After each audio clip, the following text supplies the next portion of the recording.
Main मुद्द्याची गोष्ट म्हणजे मानव जन्माला आल्याच्या नंतर याला सगळे काही शिकवले जाते, पण भक्ती करायला सांगत नाही कोणीच. आणि भक्ती जोपर्यंत माणूस करत नाही तोपर्यंत माणसाची मन, बुद्धी आणि चित्त कधी शांत होऊ शकत नाही आणि शुद्ध होऊ शकत नाही. म्हणून आपण आज गणेशाची भक्ती करत आहोत आणि त्यांची पूजा विधान करून आता कार्यक्रम सुरू इथे झालेला आहे. तर भक्ती कशासाठी पाहिजे? जन्माला आल्याच्या नंतर काय गोष्टी जाणून सांगावं लागते का म्हणे हे कर. शिव्या देवाला कोणी शिकावं लागत नाही, गुटखा खाण्यासाठी कोणी शिकावं लागत नाही, पण भक्ती करा म्हणून सांगावं लागते. सगळ्या लोकांना माहित आहे. आता फरमाईश झाली कुठून ते आष्टीवरून महाराज आले पण याच्या कीर्तनात येण्याची कृपा करायची. म्हणजे कीर्तनामध्ये या, पण ज्या दिवशी आखरीच्या दिवशी महाप्रसाद असली तिथे या म्हणून काही बोलावं लागत नाही. तिथे सगळे आपणच तयार होतात. म्हणून हा करणे कशासाठी आहे?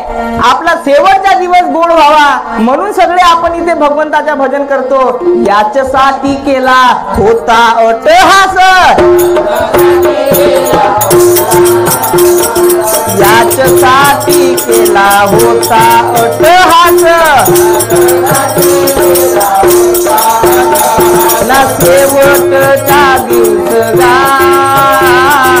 गोड व्हावा, शेवटचा दिवस रे गोड व्हावा.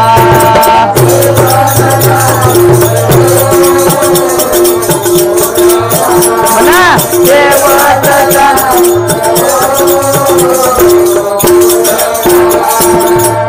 याच्यासाठी केला होता अट्टहास, शेवटचा दिवस गोड व्हावा.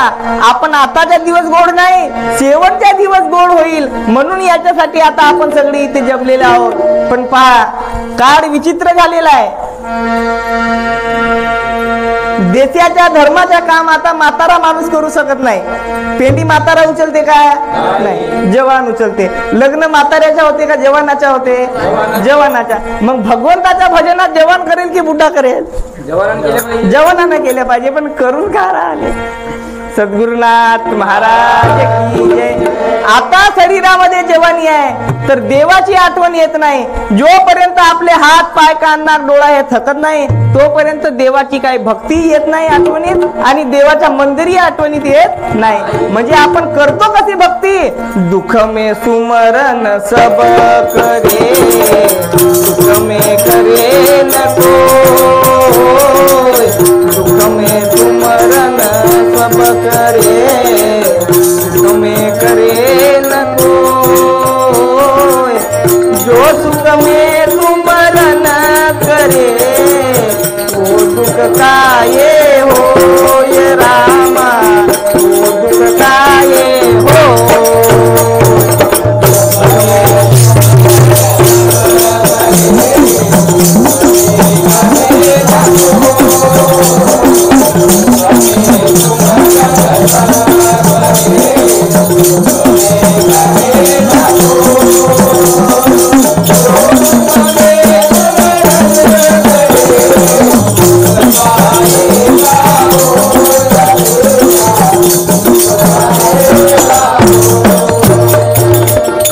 हा पकड़ जा तुम्हें.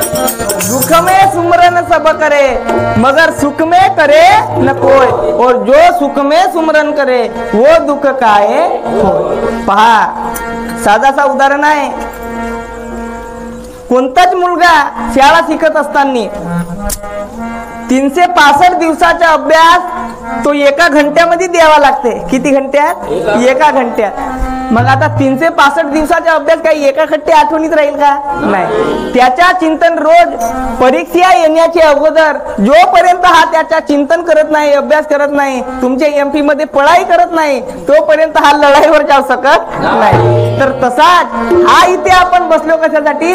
चिंतन करण्यासाठी. आता आपण सगळे एक्झाम्पलची जर आता आपण सोडून पाहून त्याच्या ते आपला शेवटचा दिवस कसा होईल? गोड होईल. म्हणजे परीक्षेमध्ये कोणताही उत्तर येऊ, कसाही प्रश्न येऊ, आपण मागे हटायला काही तयार नाही. म्हणून आज इथे नौजवानाची गरज आहे. पण नौजवान सगळे झोपले.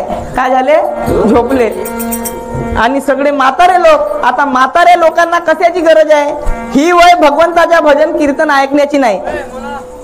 बाल पिकून गेले ऐकता ऐकता, पण आता अनुभवाची गोष्ट आहे. जवान माणूस हनुमानाच्या मंदिरात पाणी नेल ते तो सपासते, पण एखादा 80 वर्षाचा माणूस हनुमानाच्या मंदिरात पाणी नेल ते का म्हणतील? ते लोक म्हणतील नाही का, म्हणजे हा बुडगा होऊन गेला पर अजून याले देव दिसला नाही. मग हा आपण करणे कशासाठी आहे? भगवंताच्या भजन करणे. हे वय कशी पाहिजे? जवान पाहिजे. आणि जोपर्यंत माणूस जवानपणामध्ये जे जे काम करते ते काम मरेपर्यंत त्याचे सुटेबल असतात.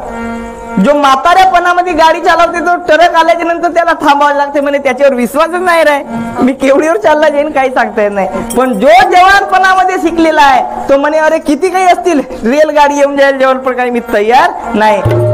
म्हणून याच्यासाठी देवाच्या भजन करण्याची वय आणि एक मात्र म्हणजे जवानपणामध्ये आहे. सगळे काम जवानपणीमध्ये होते ना, लग्नही जवानपणात, लेकरही जवानपणात, हा संसाराचा धंदाही जवानपणात. मग हा भगवंताचं भजन बुढाप्यामध्येच का? तर देवाच्या भजन करण्याची वय कोणती आहे? भजन कर मस्त जवानी में बुढ़ापा किसने देखा है, भजन कर मस्त जवानी में बुढ़ापा किसने देखा है,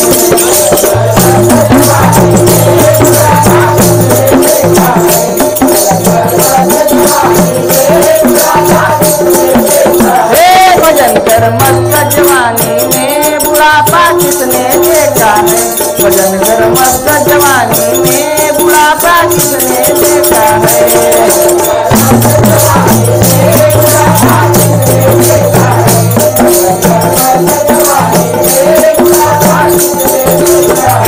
बुढ़ापा किसने देखा है, बुढ़ापा किसने देखा है, बुढ़ापा किसने देखा है, बुढ़ापा किसने देखा है,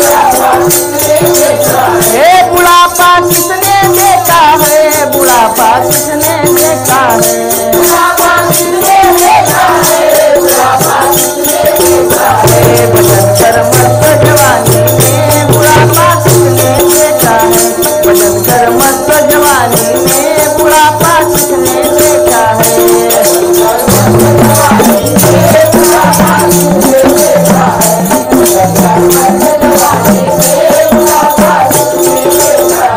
बुढ़ापे में लंगड़े हो जाओगे, बुढ़ापे में लंगड़े हो जाओगे. मग लंगडा झाल्याच्या नंतर काय होते? भजनाच्या कार्यक्रम असला तरी पावाला जावाची आवड होत नाही. म्हणून जवानपणी करा. बुढ़ापे में लंगड़े हो जाओगे,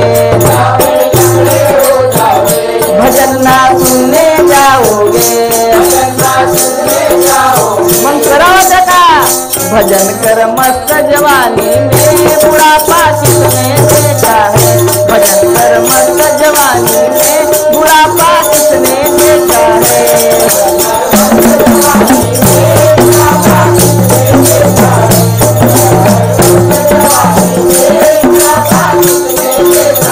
बोलो गजानंद महाराज की जय. भजन कर मस्त जवानी में बुढ़ापा किसने देखा है, बुढ़ापे में लंगड़े हो जाओगे, भजन ना सुनने जाओगे.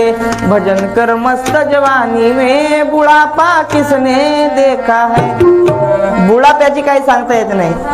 बुढ़ापा केव्हा येईल ना केव्हा देवाच्या भजन करायला काही सांगता येते का? नाही. या संसारात आल्याच्या नंतर काही काही असे काम आहेत की ते वेळेच्या अगोदरच करावं लागते, वेळेच्या अगोदर. आता मिरूग लागला, बरसातही लागली, रोवणाही होऊन गेला, चांगला येऊन गेला असेल कंबर परा पकडाच्या पहिलेच, पाणी येवाच्या पहिलेच आपल्या जे ढोडाई जागा असते ना तिचे धुरे चांगले पाणी येवाचे अगोदरच बांधून ठेवा लागते, जे वारली माती राहते तेव्हा. नाहीतर जर पाणी आला ना मग त्याच्यानंतर जर तुम्ही पार बांधल्या तर ती पार टिकू शकणार नाही. तसाच हा संसार आहे. मरण येवाचे अगोदर, मृत्यू येवाचे अगोदर आपली पार बांधून घ्या, नाहीतर फजिती झाल्याशिवाय राहणार नाही. तर हा पार बांधण्यासाठी म्हणूनच हा साधन आहे. येते काही चाय पिवाले ना खर्रा खावासाठी नाही आहे हा. म्हणून सांगतो 16 हा संसार,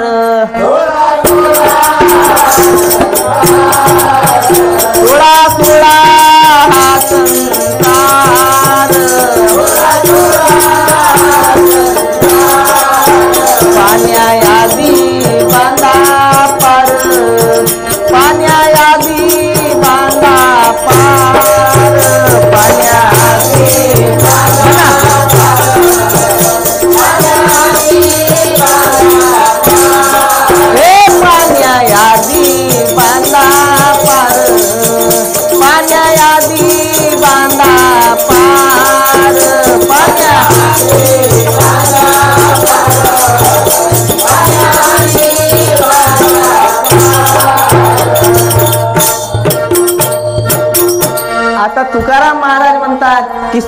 सोळा हा संसार पाण्या आधी बांधा पार. म्हणजे ते काय म्हणून राहिले, 16 हा संसार. बायका पोरा 16 म्हणते का? बायका पोरालाही धरून जगा. आता लग्नाच केले ते काही गोष्ट नाही त्याच्यासाठी, पर त्याले धरा. संसार शरीराने करा, संसार हा शरीराने करा, पण देवाचा भजन हा मन लावून करा. पण आजकाल उलट होऊन राहिला. मन लावून संसार करते, मन लावून सासूच्या गावाला जाते, मन लावून पोरीच्या गावाला जाते, पण मन लावून कीर्तनात बसावाली येत. मग पहा किती उलटी दुनिया आहे. आणि तुकाराम महाराज म्हणतात की 16 हा संसार पाण्या आधी बांधा पार. पाणी येवाचे अगोदर पार बांधून झाली ते चांगली आहे. मृत्यू येण्याचे अगोदर राम नावाने हे पार बांधून झाली तर चांगली आहे. नाहीतर मग काय होते, लहरी समुद्रासी येती, लहरी समुद्रासी येती, लहरी समुद्रासी येती, लहरी समुद्रासी येती. हरी नाम गा नाम करा खेती, हरी नाम गा नाम करा खेती.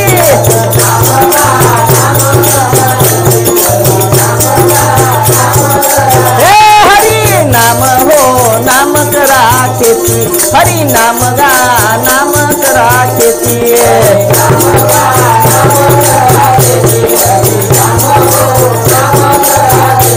बोलो सद्गुरुनाथ.